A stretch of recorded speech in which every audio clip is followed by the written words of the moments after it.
Good evening, everyone. I'm Kamenenchev. I've got good news and bad news on the Red Wolves injury front. The good news, Michael Gordon will play Saturday. The bad, Charleston Gurley's out for the season. The rest of the regular season features only Sun Belt games. The Red Wolves finished non-conference play with 2 wins and 2 losses. Not a bad mark considering the losses came against Tennessee and Miami. A-State's won 3 straight Sun Belt titles and is certainly one of the favorites to win another. ASU faces ULM in its first conference game. The Warhawks have already played 2 Sun Belt games, beating Idaho and Troy. I think Todd does a great job with his group, and they just have always, to me, been a team that played hard regardless of, on paper, how they look. There's been sometimes they've been really, really talented. There's been some times that you would look at their talent and you think it's not as good, but you wouldn't know it. They always play extremely hard. And I would have to think they got a lot of confidence with where they're at, with the record and how they've played, and have 2 conference games behind them with wins. I mean, that kind of builds confidence. So I think we'll get a hungry football team coming in.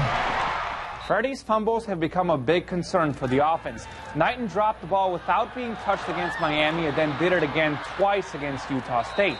Some are suggesting that Knighton should wear a glove. Here's Coach Bell on what the team's doing to limit Freddie's fumbles. You know, you're at about 3 or 4 things. Number one, he's a big sweater in terms of perspiration. He changes a towel every possession. We've got special stuff that he puts on in pregame to limit the amount of perspiration. So that's one avenue. You know, you talk about gloves. You know, he's got teeny tiny hands to start with. He's never worn a glove in his entire life. The glove makes him uncomfortable. There isn't a glove that they make that he likes.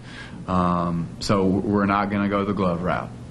As defensive coordinator Joe Coughlin put it himself, ULM's offense is conservative, so it shouldn't come as a surprise that they only scored 19 points a game. But they do present a few fresh looks that could make it tough on the Red Wolves' D. You know, they present some problems for you defensively because of some of the pictures they give to you. It's a little bit different than what normal is. They'll take the receivers and split them out real wide. You got to make a decision whether you're going to stay inside and play the run, or you're going to go out there and cover the pass. So it's a little bit different than what we've been seeing. While Arkansas State had their bye last week, Arkansas is off this week. Coach Bielema won't address the media until tomorrow, but by now we all know the Hogs lost a heartbreaker on Saturday. But the Razorbacks did rush for 285 yards and probably had their play of the year. Check it out. 4th and 10 near midfield, and it's a fake. As Sam Irwin-Hill's off to the races, this is the punter, folks. He's headed to the house for a 51-yard TD. That has to be a punter's dream come true. And somehow he still didn't win SEC Special Teams Player of the Week. But again, Arkansas loses 35-28 in overtime. On to high school football, you've got plenty of time to vote for the sweetest play of the week. Here are your Week 4 nominees. We start with the game of the week as check out this leaping interception by Blyvo's D'Amico Clark. Same game, more defense as Wynn's DeAndre McGill makes the big hit and then throws down the Blyvo running back. Wynn wins 35-0. And our third and final play features A-State commit Avery Johnson.